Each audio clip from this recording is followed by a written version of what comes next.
up, everybody? Adam's here. BlackTop, SmackTalk.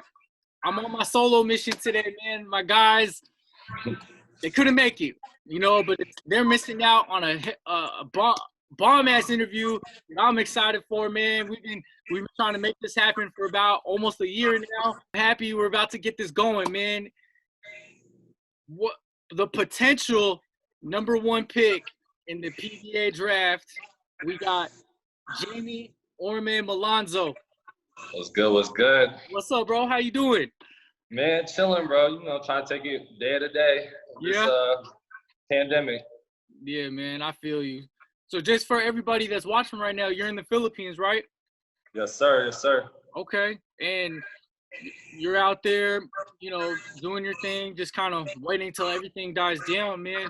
We'll kind of just get going, bro. Wait, hold up really quick. I'm getting. Are you good? What he got? Oh, okay. Come on, man. Okay, it hurts you. We went 1-1 versus you when we played you guys. Man, yeah. Yeah, come on, man. I had to pull out the retro. Got you. Got you. And for our listeners, man, we'll get into Highline and Jamie's college career a little bit, and we'll talk about that, man. But right. Man, so what's a day look like for you, man? You're in quarantine out in the Philippines, across the world, bro. What's a day in the life look like for you? Man, super different. I'm on a different time schedule than everybody else. So right. I'm adjusting to it. It's just a matter of staying home. We got a lot of crazy stuff going on in the world right now, so just trying to stay safe, trying to stay home. Right. Trying to maintain health, make sure I'm staying fit. Right. Yeah, taking it day by day. Are you able to where you're staying at? You have a facility. I know you told me off camera. You have a facility where you're staying at, right? Yeah. Okay. So we got all types of gym access, super Gucci, and then we got the outdoor court, which most people are rocking with right now. So man. I can't complain, man. A lot of people stuck in their condos out here, and that's not the way to go for me. I got to be able to move around at least a little bit, you feel me? Right. No, I feel you, man. So, yeah, man, it's crazy, man. As you know, man, Seattle, you probably talked to a bunch of your guys back home, back here in Seattle, man. It's just a crazy time right now, man. Yeah, as you know, everything going on in the world, especially with this pandemic, man, it's nuts, bro. So, yeah, it's, hopefully in the next week or two, we can kind of get outside more and kind of be a little more normal. I know it's going to be a while till that, but, man, it's crazy. Seattle's crazy, man. But, yeah, so, man, we wanted to take some time, get to know you a little bit, let your fans know who you are and talk about your journey to where we're at right now, man. But first things first, bro, like with recent events, you probably watched The Last Dance. Mm-hmm. So I wanted to get your take on Jordan, and kind of get your take on the whole ordeal of The Last Dance and see, who your Jordan was. If it is Jordan himself, or is it somebody like LeBron or Kobe or KD or someone like that? So fill me in, man. Right. So I'll say Michael Jordan's legacy definitely paved the way for a lot of athletes today. That can't be beaten. You got the Jordans rocking for about 20 years plus now, and those are still going crazy. Facts. So that's just a little glimpse of what he got going on, and how it paved the way for our players like my Michael Jordan was Kobe. Right. Okay. I was born in '96, so I didn't really get to watch Michael Jordan play at all. So okay. Kobe was definitely our MJ. You feel me? So yeah. If you would ask me, I'm a big Kobe fan. I like Kobe a lot, but definitely it's hard, man. I'd say MJ to go right now, probably. Right. But that's not saying anything that LeBron can't take that when he's finished. Fair. Yeah, that's fair. But above all, I'm a big Kobe fan. Yeah. That's at the heart. No, that's what's up. That's what's up, man. Right. So starting off your journey, man. When did you first get started in basketball? I've been playing probably since like 4th grade. Okay, it's But fourth I grade. never really played AAU till sophomore year. That was For my real? first. Oh wow. Yeah. Okay. So like even going into high school, going into Odea, I didn't know what I wanted. Right. So I say sophomore year is when I really started to buckle down on this is what I want to do. Okay. What else did you play growing up? I play a lot of baseball. Oh, okay. Yeah, that was my first sport. My dad still gives me pity for quitting on him. Dang. But yeah, that was my first sport growing up. I played that since like 1st grade. Got to Odea, realized, shit, them white boys do that. I think I might have got cut freshman year. Damn. Okay. Them boys play that. They live for that. So I had to find an alternative. Right. And I was about probably 6'3", chose hoops. Made Okay. sense. Okay. So when basketball, when was there a certain time or like a game or something where you realized like, all right, man, this is gonna be it for me. Like this is gonna be the sport for me, and I think I can really like do this moving forward. I'll probably say that point was probably getting my first dunk in game. To be quite honest with you, I think that was probably I first dunked 8th grade, but probably my first in-game dunk was probably 9th grade. Going right into the summer, and we had like they got those like little summer leagues going on. Oh yeah. I think it was a summer league at Cleveland at the time. Okay. And shoot, a lot of Metro League teams were playing. And I think I might have got my first dunk in game. First dunk at Cleveland, huh? Right. And I'm looking, I'm like, man, I'm type better than all these guys. This might be my thing. Right. Okay. So yeah. So man, so when you start playing basketball, man, and you really started to get into it, man, like was there local guys that you kind of looked up to, and is there somebody that you kind of like pattern your game after? Because I know, like, growing up, we all have guys like that you look up to, and you're like, dang, I really want to like hoop like him. And then you get around Seattle, and then we have so much talent in the area, so it's like, were there guys that you were just like, damn, that dude's filthy, man? Those guys are nice. Right. Man, I had a bunch of them. I'll start by saying probably like Pepe. Oh yeah. Pepe, watching him play, watching Tony Roten play, how they dominated. Yeah. Going in probably started to look at Dustin Watts, how he carried himself at Odea. Hey, he's a sleeper, man. Not a lot of people remember him, man. He was a monster. Monster, bro.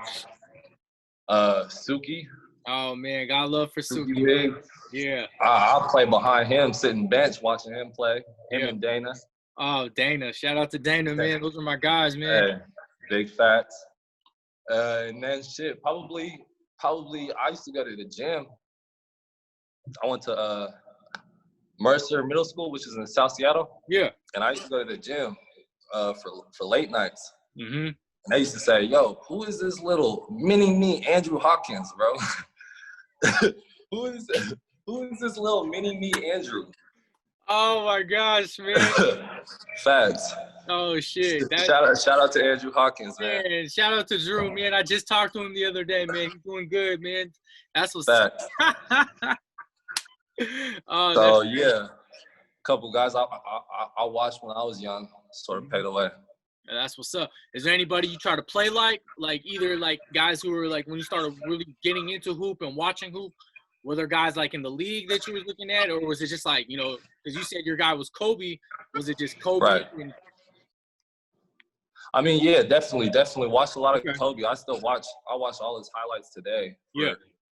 For just all types of footwork. Kobe got some of the best footwork ever. Crazy. Footwork. Might be as good. It might be the best ever, bro. Honestly, his footwork might be the best ever. Right. So yeah, man, I definitely watch Kobe. He's definitely influenced a lot on what I do. I used to wear his shoes all the time. Right. Just even like motivational things. Sometimes, in basketball, like not everything goes the way you want it to go, and sometimes you have ups and downs. And those down moments, man, I used to watch Kobe motivation videos all the time. So definitely Kobe. I like watching a lot of the. There's a lot of good basketball today, and it starts from shit. You could be 20 all the way up to the vets. Bro. There's a lot of pros, man. Yeah, the game is good. Man, game's in a good place, man. The game's in a good place for sure. Absolutely. For sure, man. So, now we get into high school a little bit. You said you went to Mercer in South Seattle. Right. What made you choose Odea? Typically, the home school for Mercer is like Franklin or Cleveland. Oh, it's Cleveland. Cleveland, and then Franklin's right there too. What made you choose Odea? It was really my dad's decision. I know he definitely wanted me to go to a better school. Okay. That was also good in basketball, baseball. So that was definitely sort of like, I'll say like the dream school my dad wanted me to go to. Okay. And so growing up, I knew it was a private school. I knew it'd probably be better for me because I was getting a lot of trouble. Were you? At Mercer. Oh. A lot of trouble. Okay. So I'll probably be in detention almost every day. Damn. So facts. So he just wanted better for me. I pay homage to him all day. Right. Still owe him to this day. And yeah, that's definitely where he wanted me to go. I'm surprised I got into the school. I ain't gonna lie. Man, that's dope though, man. So how would you describe Odea, man? How would you describe your experience, man? We had Paulo on here last week.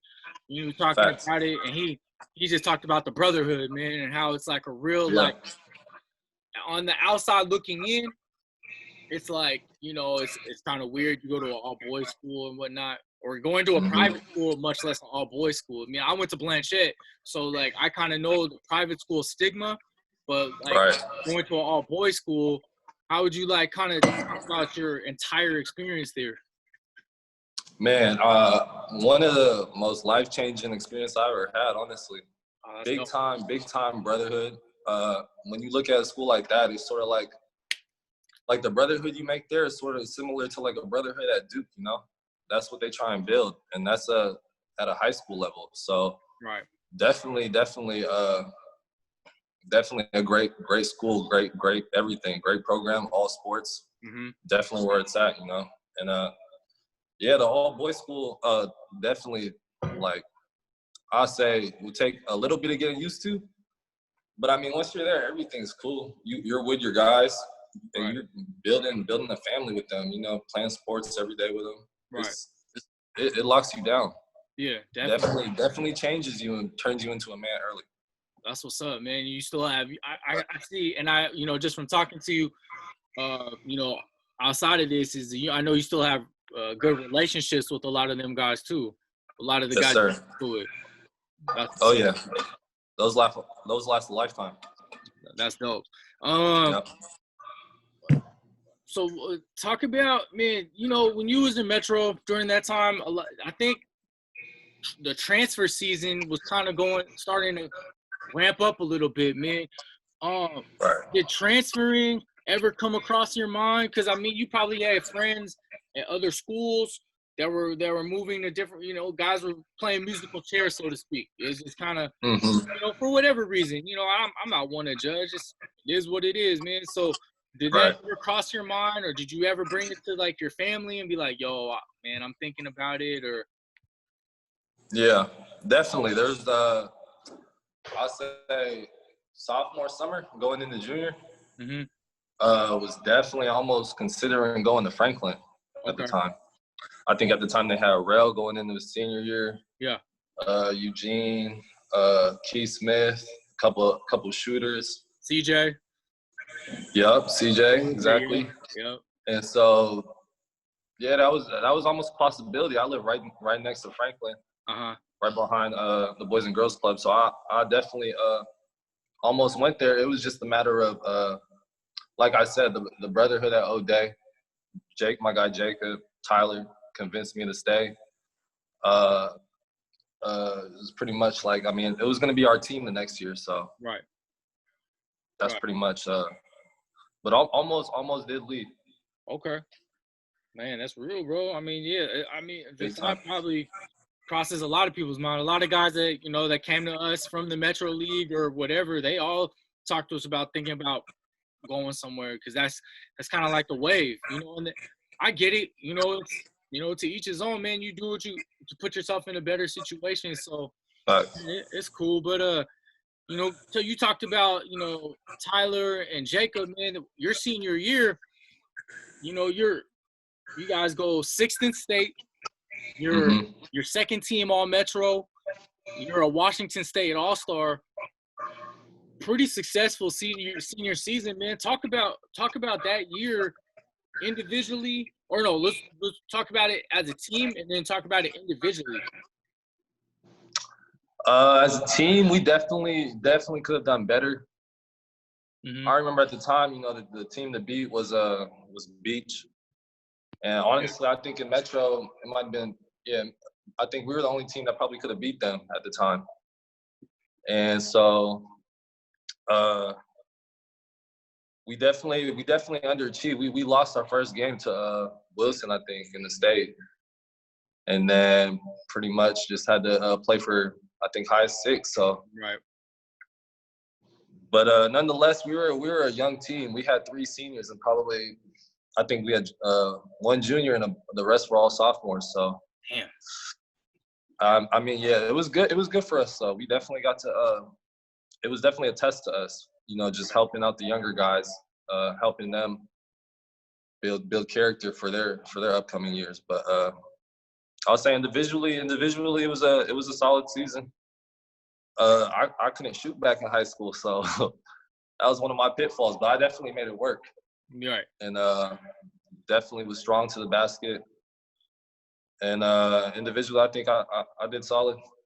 I did a lot of things a lot of people didn't think I could do. So, man, that's dope. I mean, I'll tell people, man, you know, I'm biased because, you know, obviously I went to Blanchette, so I know all about Metro, bro. I'd say Metro is probably the toughest division in high school basketball.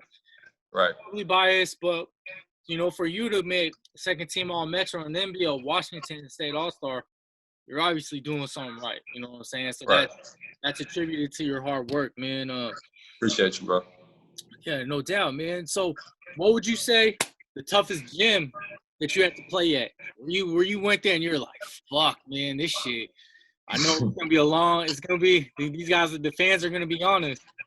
I'll say, man, there was 2 gyms that were really tough to play.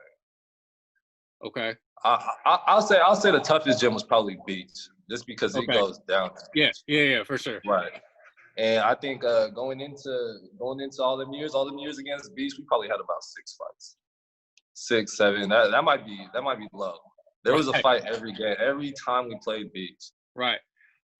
And so I'll say it'd go down to Beach, but just off like the private school matchups, I'll probably say Seattle Prep. You know, that was a big rivalry.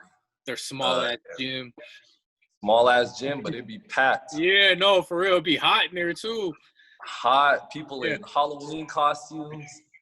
It used to go down. Yeah, okay. Seattle Prep, that's fair.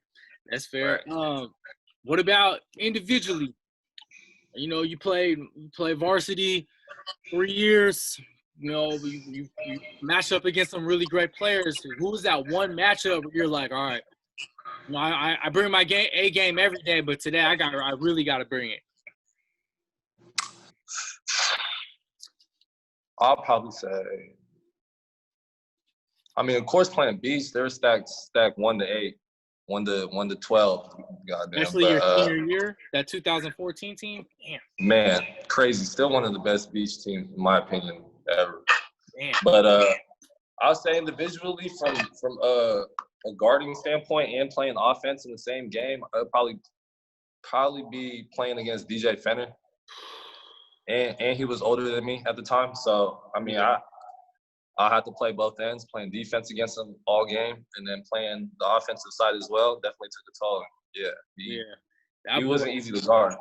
Man, I watched him play beach at prep where beach was like #1 in the country or something like that. And right. Yeah, him in high school, man, that dude he was a man amongst boys. He was a machine. Facts. Man, okay. So, man, moving on from Odea, you went to prep school. Went to prep school for your Notre Dame prep? Yes, sir. Okay. What went into that decision? I'll probably say just the advantages you get from it, you know? Mm-hmm.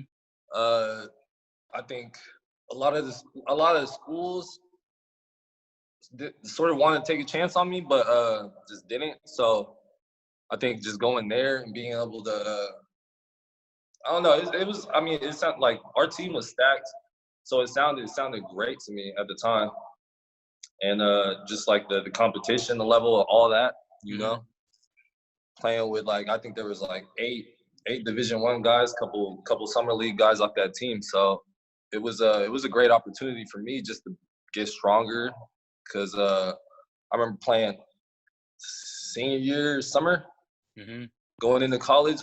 I remember playing against in some runs. I got my ass torched, thinking college was gonna be sweet, and it really wasn't. So just having that extra year to get stronger, build a mentality for myself, and then go to college was something I wanted to do. Okay.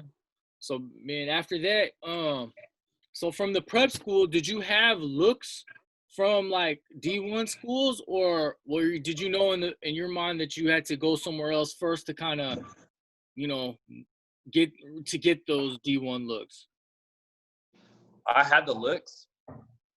I had a shitload of looks. I actually left my prep school early. Okay. The thing with a lot of prep schools is that a lot of them are just, I don't know if you know, but a lot of them are just crazy at the end of the day. I've heard stories. I've heard all kinds of stories, for sure. Yeah. So my relationship with them didn't really go that well. Nothing to them. I still think everything they're doing is great and all that for all the kids. But sort of just took just being away from home. I was all the way up in Boston. Right. There was a lot of things that played a factor, and I ended up leaving a couple months early. And then not having a lot of looks, some great looks, to a lot of those disappearing at the time. Oof. Definitely one of the mistakes I made. So yeah, but I mean, all these mistakes, you know, paved you to be who you are today. So. Oh yeah, for sure. I don't look back on it. I don't regret none.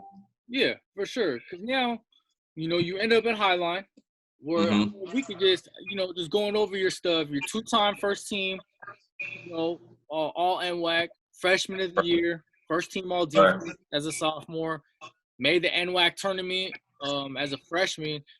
So, you know, how do you think playing under Coach Dawson, how do you think that, you know, helped you grow as a player and help prepare you for the next level? I'll say it definitely was just a step higher, you know, into getting where I wanted to be. The ultimate goal was playing Division I, which I knew I could do. Right. That's part of the reason why I went to Highline. You know, I figured I'm gonna play 1 year and just get it after that. Right. Because I know my talent capability. I knew I could get it anywhere I went. So picking the school wasn't really the problem for me. Just being able to play under Coach Dawson. He had a great relationship with my dad, you know. Oh, that's cool. And so, and he made it easy for me, you know. And he definitely plugged me into great situations. Some situations I never had, and just made the game super easy for me, you know. And just doing that was able to help me make my transition into college even much more easier. Okay. And right. You man, that's dope. Yeah, Coach Dawson's a good coach. I coached against him. Man, I probably have a losing record against Highline, come to think of it. Probably under 500, I want to say. Right. But you know, he's a good coach, and he's done a lot for a lot of student athletes who I've encountered with over the time. Right. You guys made the NWAC tournament. Yep. Your freshman year. Yep. 6th place. Man, it's like weird because you got 6th place in this one also, man. What happened in that one? I remember this game. We were going up. Do you remember who we were playing? Shit, nah. I think I don't want to say the wrong name. They were tough though. Okay. They were tough. They were a tough team. Definitely. I remember. Definitely, like once you get into those tournaments, you don't even see teams. You don't know nothing about them. It gets tough. Facts. So, man, I think we had it. We had it. We were just we had to fight every minute of that game and just didn't have enough in us. We were a very talented team, though. Right. I think we might have just fell probably like 6 points short, honestly. So. Man, that's crazy. Yeah, man. It's all good, though. So then, your sophomore year, you guys fell short of making the tourney, man. So what do you think happened in that time? Because when we played you guys twice that year. And, yeah. We beat you the first game. Right. The second game, you guys beat us by 4, I want to say. Mm-hmm. And that was you guys were probably one of the tougher teams we played that year. So what do you think happened? Probably, I'd say we had our point guard felt academically ineligible, so we lost our point guard. Oof. And we lost a lot of pieces. We had Jalen McGruder. Yeah, okay. My freshman year, so we just lost a couple pieces, and then we just we didn't really have that grit in us the second year we had in our first year. Okay. So. Man, so you had honestly just kind of thinking back of all the guys I've coached against from Highline and looking back at their careers, man, you're probably. I'm not trying to sit here and pump you up, bro, because I mean, you know me, I'm pretty real. So it's like you've probably had one of the better careers at Highline, man. I mean, we started off with all your accolades, bro. So like, what does that mean to you? Because like, how successful you were, thinking about like, damn, I didn't start really hooping until sophomore year, like, and to think from there, I killed at Highline, that earned me a D1 look. So it's like, what does all that mean to you? Definitely a lot, Going through the JUCO system is a thing, A lot of guys don't know about the JUCO system. And shit. It's definitely like getting it out the mud, Yeah. So for a hooper like me, not taking basketball seriously till sophomore year of high school, to going on and having accolades and being able to go to a Division I school was just something that I definitely look back on and very proud of for myself. That someone can never take away from me. So yeah, definitely don't take any of those days back at all. Yeah, for sure. Gotta cherish them. Man, there was a thing on Twitter, for NWAC coaches, talk about who are the 5 toughest players you ever had to coach against. And right. Even though like you and me are cool, like we've been cool for a minute, and we're guys, you're my dude, but like I'm not, like I said, I'm not trying to see here. You were on my top 5. I coached 7 years at Shoreline. Like you were a problem for us, and like I'm not gonna. Right. We thought we had a good game plan, and you still like, man, you just found things within our defense, and you right. good Dooley and Drew guarding you, and right. It's just like just for me, I just want to let you know, bro, you was a problem. You was a problem. Facts. You was a problem. Facts. Appreciate you. Yeah, man. Right. Yeah, for sure. So, I looked it up though. You guys lost the Big Bang in the tournament. Facts. It was big. That's what I thought it was. Yeah. And we played them. I'm not gonna lie, we played them previously in the year. I think down south somewhere, and shit, we might have lost to them too. An embarrassing score. They were tough. Yeah. I think they had the MVP. Big Ben. which was, I think he was the MVP. He went to UC Riverside. Okay, shit, I don't remember. Shooter, lights out. Okay, shit, I'm gonna have to look that up. I don't remember who it was. Look at it. I could be wrong. Okay, I got you. If I'm not mistaken. So from Highline, you went to Portland State. Right. Was Portland State the option? Like, was that the team that was on you the most, or did you like take a visit and that was like the best situation? Actually, Right. I know the answer to this question because you and me had talked about it before, but you know, so what besides Portland State, what were the other schools that were really like on you? I'll say I actually had verbally committed to LMU, and that was where I wanted to go. Right. Portland State wasn't my first choice, wasn't my last choice. But I mean, at the time they had a lot going for them too. You know, they had scheduled games in the PK 80, which was the Nike tournament, Phil Knight Invitational. Yeah. And we were playing Duke, Butler, and Stanford in that. So I mean, they definitely had that going. I'll say how do I work this? I'll say definitely they were always on my mind. And so, I mean, the schedule, they had a great schedule lined up, you know, and as like a kid, you know, you watch those Duke games on TV, and if you can play in one of them, you definitely want to be a part of it. So yeah. I'll say in that summer, I was one of the last dudes to get to Portland State. Okay. Yep. So I ended up there. Okay. Man, you know, talking about that Duke game, you know, kind of piggybacking what you was talking about, man, what was it like? I remember watching that game on TV. You know, obviously I was watching you, and, you know, I'm a big Duke fan, so it's kind of like, yeah, man, I got to watch my guy and then, you know, watch Duke. So you guys was in that game. You guys were – it was naked for a minute until the last, like, I think 7 minutes or so. They kind of pulled away, and they won by, like, 16, but it was like a close game. You know, so that game was crazy. It's crazy. That team was super, super talented. Our little Portland State team, we had some runners. And definitely in that game, you know, it was on, Thanksgiving? Yeah. Yeah. And when you see Portland State beating Duke at halftime, you know, you got to tune in. Our team definitely was talented. We made a little noise with that team. Yeah. Definitely.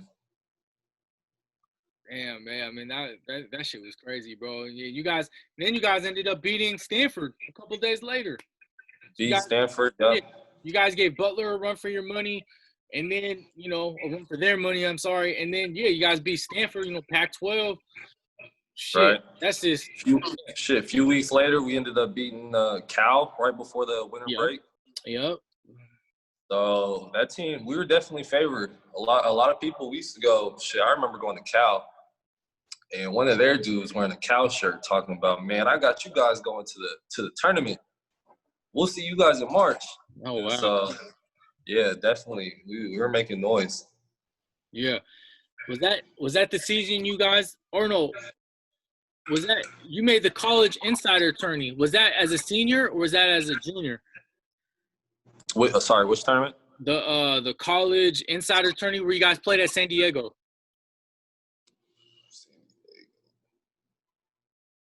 That might have been San Diego.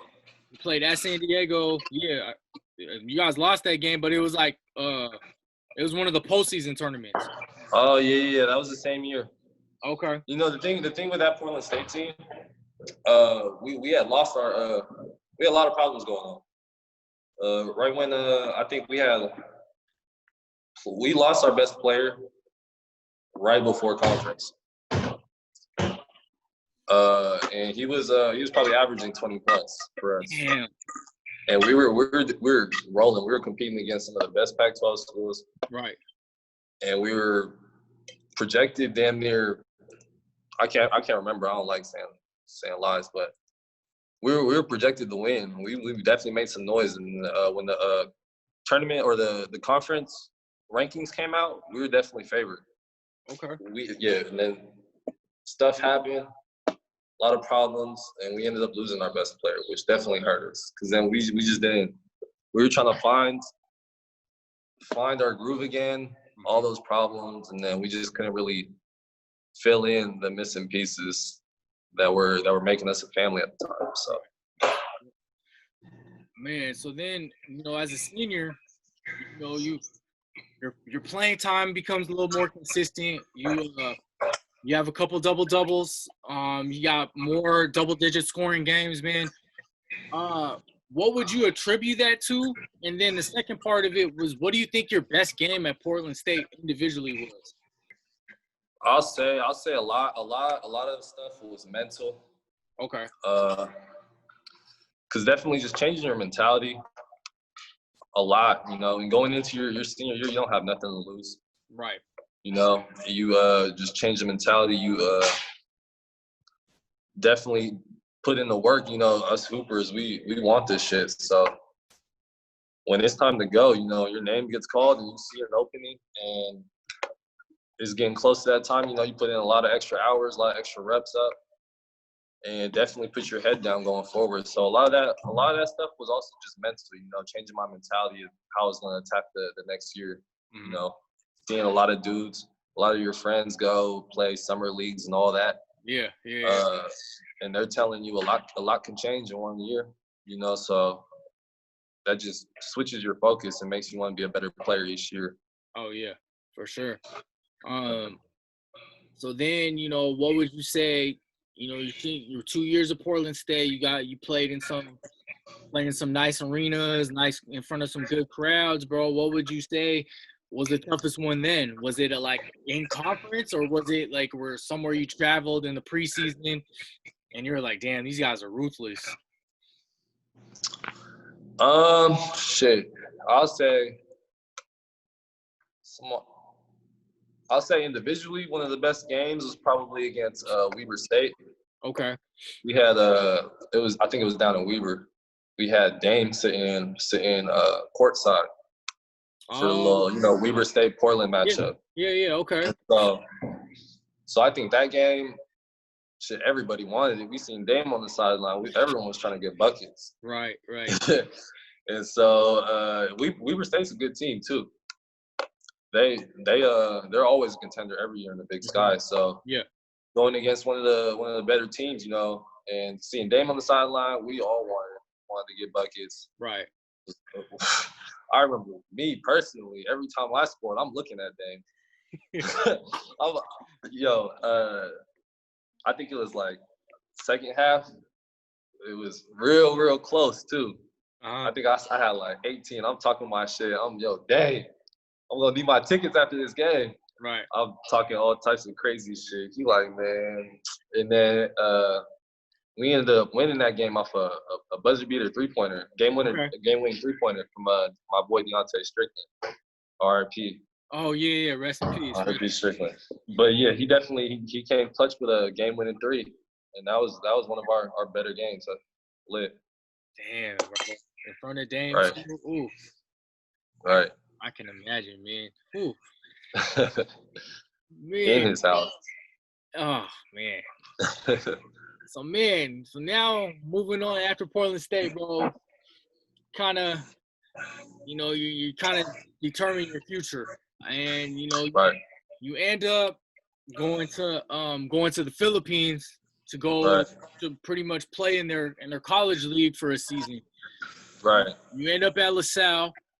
Right. And how did the whole thing come about? Kind of talk to the fans, let them know how you got to the Philippines, man. Because I remember talking to you, bro. I had coaches and agents talking to me, hitting me up just because they knew I coached in Seattle. So they thought that I had a connection with you, which I didn't. I knew we knew each other, but I didn't really know you like that yet. Right. So they were like, man, connect us with Jamie, and I'm like, bro, I'm not I don't know everybody. Yeah, we're cool, but we're cordial, but we're not how we are now. So kind of take us through that whole that transition of you ending up in the Philippines. Fact. So I think coming out of school, there was definitely looks other places. There was I was talking to agents in like Lithuania, Spain, and other places, and they're probably giving me the same numbers as coming out here to the Philippines. And me, I like doing things differently. Yeah. I take a different route for everything. And just coming out here, I was in touch with a lot of great people out here. And they had said, they had basically gave me the rundown. Salle is one of the top teams out here it's like the Duke back home, Mm-hmm. And as you can see, like the fan base, there's so much love out here, and the whole yard's out here. So yeah, the thing also, how do I say this? I'll say the thing also with the PBA is that you really got to sit. There's a lot of rules before you can actually get into their league. It's fucking ridiculous. So, honestly, bro. It's really ridiculous, to say the least. But there's probably they probably make you wait a whole year. You come out here, you can't get into the league for probably a whole year. All the paperwork, a year and a half before you can actually get into it. Yeah. So I mean, that, and before I got here, nobody knew who I was, Mm-hmm. So just being able to play in front of the fans, they say the league's called UAP, which is UAP, and Mm-hmm. they get treated better. I promise you, they get treated better than the professional basketball players out here, which is crazy. Like just over the course of the year, I went from being a nobody out here to being a household name. Yeah. Out here, Yeah. So just the transition from playing out here for a season, making a big splash as I should, and then being projected to probably number one PBA pick, right, was just a whole experience within itself, Right. So definitely, bro. And, you played at LaSalle, bro. You killed. Honestly, man. 16-10. You guys made the Final Four, I want to say. No, we actually fell short, which is a big deal. Oh shit. They say I promise you, it's hard out here. I'm not gonna lie. Right. Just like, mind you, there's only 14 games. Yeah. And every game matters. And there was some games I didn't play due to like a wrist injury. Yeah. I remember. Yeah. Some games we take back. But yeah, so every game matters. And so it was like every team was like 8-6. And so we fell one game short. Damn, okay. And so like out here, if you don't make the Final Four, everybody going. So I think a lot of the staff got fired. Damn. Shout out to all my guys. But yeah, so just like the whole process of like, I'll say, because out here it's a different brand of basketball. Oh, I know. Yeah, trust me, I know. It's 10 times more physical than the States, and I play both, so I can tell you. Yeah. I remember being back home, the little fouls. That's, you put a hand on someone's hip, oh, that's a foul. Mm-hmm. Out here, they don't believe in that. You go jump on top of someone's neck and go grab the rebound. And they're not calling nothing. So it's different out here. Oh, yeah. And so just learning, it was just a cool introduction, I guess. I have fun. Yeah. All of my fans, shout out all the LaSalle fans, they definitely showed me a lot of love. Yeah, man, that's what I was kind of you obviously, bro, you're like a human highlight reel out there, bro. First game, you dunked on 30 Ravenna, right. You let him know about it. And, bro, it's like every game there was something, like you got the crowd hype. Your play attributed to you making the mythical five, where you're one of the best players in the league. It's probably politics because, Kobe Paris and 30 were in there. And so they're more they were more household names, but you probably dominated just as good as they did. Right. What was your reaction, bro? Like, you kind of touched on it earlier, the fans, like, you became a real household name in a short matter of time, bro. Like, and like I said, I'm not gassing you, bro, but I remember, like, you going out getting that first dunk. Next thing I know, bro, people are like tagging you yellow on Instagram. They're tweeting about you, bro. You're trending in the Philippines and shit. So, what's your reaction to that, bro? Because that just happened like that. You know what I'm saying? Yeah. Right. It was honestly crazy, you know. Out here, they play basketball 24/7. They love basketball out here in the Philippines. So, you know, just being able to go out every game and show them what I can do. I try and bring something different.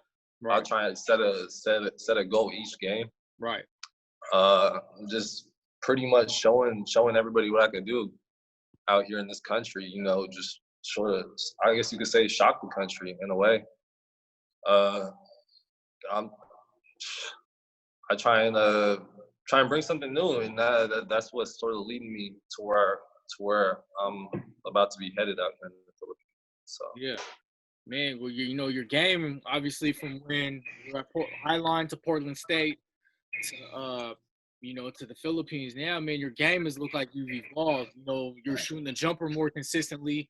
From what I noticed and watching a couple of the clips and just seeing how you're a lot more fluid. You're feeling more consistent. I can tell just from the body and how, you know, you're square up. It just, everything seems more consistent with you, which, right, like we've talked about, it's like every facet is just like you keep getting better, and the more work you put in, you know.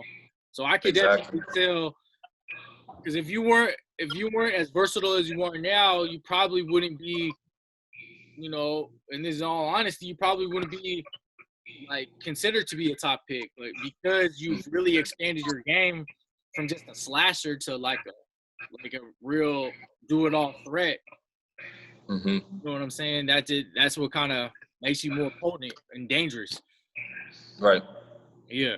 So man, so from there you get to represent the Philippines, which is kind of like one of the feels. I know we talked about it over Christmas when we went to go hoop. You know, you went to Dubai and played for Mighty Sports. You know, you played for Mighty Sports, got to represent the Philippines, played with Andre Blatch, Ronaldo Balkman. You got to play with 30. Talk about representing the Philippines and talk about winning the gold. You guys won medals, right? It was a gold medal, right? Of the tournament. Yeah. So talk about that experience. Definitely one of the like greatest feelings ever. You know, you're representing your people. You're representing sort of a country when you go out of town to represent. You know, and when you win gold, you know, it's a special feeling because I'll say half of that out there, we're playing in Dubai, so half of it was Middle Easterns and half of it was the Philippines. You know, so there's a lot of Filipinos in Dubai also. And so, you know, you're winning for them, you're winning for the people back home. And so it was an experience, you know. I remember leaving Portland State, and I was like, man, why get it there when I could get it in the Philippines? Potentially be on their one of my dreams is being on their national team, you know? Oh yeah, for sure. So so just representing the country is something I always wanted to do. Man, that's a dope experience, bro. That's I can only imagine. And you guys won the whole thing? Right. Didn't lose a game. It was fun too. Yeah, I remember watching some. Yeah, again, bro, you brought the whole package, bro. You was doing a little bit of everything out there. So then, right after that, you get drafted to the D League. Right. You were the second pick, which I mean, I remember. Yeah, kind of. No, there's a story behind that. Yeah, I remember you telling me it was you got second, whatever. How many games did you play in before everything shut down? Play one. Okay, so it was just that one game where your first game, you know, you brought the whole toolkit with you, man. 23, 11, 6-4, and a block. Man, so for that one game, and then obviously you're practicing with the team, bro. It's like, all right, what was that little kind of just experience? How do you think it's like kind of getting you ready for PBA? It was a cool little experience. You know, I'm not saying anything that would ever hurt them, but you know, The experience was cool as hell, you know. Definitely get to showcase your talents and show the PBA what you can do. That's just Right. another step to get into that level you want to be, you know. And so definitely, I wish we could have played more games with him. Honestly, play against I think my next game was against LaSalle. Yeah, I was just reading that today. I was trying to go. It was I supposed was to gonna be try to go against crazy against them. Damn. And so also just yeah, man. A lot of players go through there try and get buckets, but I think my goal was really just trying to figure out how to lead a team, you know. Right. And so that was one of the challenges that I wanted to personally take on playing in the D League and potentially win a championship, you know. Yeah, for sure. That's one of the things I wanna definitely change everything I do, and I wanna win rings, you know. Right. All the stuff in the past, winning sixth place just takes a toll. Right. Definitely pays you to want to be a winner. Facts, bro. Trust me, man. Yeah, I got you for sure. Right. Man. So when COVID kind of, when you guys are able to start playing again, do you know if your season's going to continue, or what's the next move with that? I have no clue, honestly. I know that some of the leagues out here are going by a no vaccine, no play rule. Oh shit. Okay. You know how it is out here. The president's really strict out here, so yeah. We'll just have to wait and see on what they decide. Right. Man, just a couple more questions, bro. I appreciate you taking your time, man. You're out easy, bro. Other side of the world, bro. So I appreciate right. it. And man, so, it's cool talking to you too, man. It's just like I'm having a conversation, you know. Oh yeah, man. I appreciate it, man. Bro, easy. Man, so you have a chance to kind of make history, bro, because you have a chance to be the number 1 pick in the draft.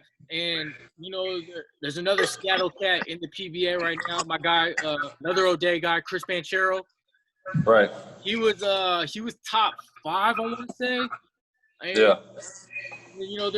So you have a chance to be number 1. Like, what does that kind of mean for you? I mean, just to even be considered a top pick in general, it's special. But what does it mean? What would it mean to you if you got to be number 1?